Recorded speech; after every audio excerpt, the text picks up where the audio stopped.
ഇടുക്കിയിൽ തേയില വ്യവസായത്തിലെ പ്രതിസന്ധി അതീവ ഗുരുതരമായി. പീരുമേട്ടിൽ 4 തോട്ടങ്ങൾ കൂടി അടച്ചുപൂട്ടി. ഇതോടെ അടഞ്ഞുകിടക്കുന്ന തോട്ടങ്ങളുടെ എണ്ണം 7 ആയി. ഹെലിബറിയ ടീ കമ്പനിയുടെ ചെമ്മണ്ണ്, ഹെലിബറിയ, ചിന്നാർ എന്നീ തോട്ടങ്ങളാണ് കഴിഞ്ഞ ദിവസം അടച്ചത്.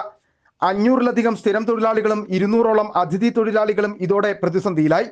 4 മാസത്തോളമായി തൊഴിലാളികൾക്ക് ശമ്പളം ലഭിച്ചിട്ട് 18 മാസമായി ഇവരുടെ പ്രൊവിഡന്റ് ഫണ്ടും മാനേജ്മെന്റ് അടച്ചിട്ടില്ല.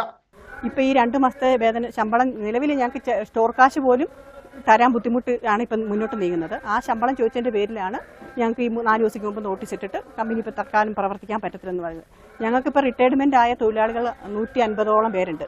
അവരുടെ ഗ്രാറ്റുവിറ്റി അടയ്ക്കുകയോ അവരുടെ ഈ PF അടച്ചാൽ മാത്രമേ അവർക്ക് ഈ പെൻഷൻ വാങ്ങിച്ച് കഴിക്കാൻ പറ്റൂ. ഹെലിബറിയ ഫാക്ടറിയിൽ ഉൽപ്പാദിപ്പിക്കുന്ന ചിന്നാർ എന്ന പേരിൽ വിപണിയിലുള്ള തേയിലയിൽ ഗുണനിലവാരം കുറഞ്ഞ തേയിലപ്പൊടി തോട്ടം ഉടമകൾ കലർത്തുന്നതായാണ് തൊഴിലാളികളുടെ ആരോപണം.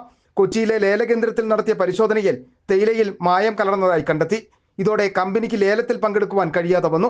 4 തോട്ടത്തിലെയും തേയിലക്കൊളുന്ത് വിറ്റഴിക്കാനാകാതെ വന്നതോടെ പ്രതിസന്ധി രൂക്ഷമായി. തുടർന്ന് 4 തോട്ടങ്ങളും കഴിഞ്ഞ ദിവസം അടച്ചുപൂട്ടുകയായിരുന്നു. നിലവിൽ പ്രവർത്തിക്കുന്ന 7 തോട്ടങ്ങളും വലിയ പ്രതിസന്ധിയിലൂടെയാണ് കടന്നു പോകുന്നത്. City vision, Peermade.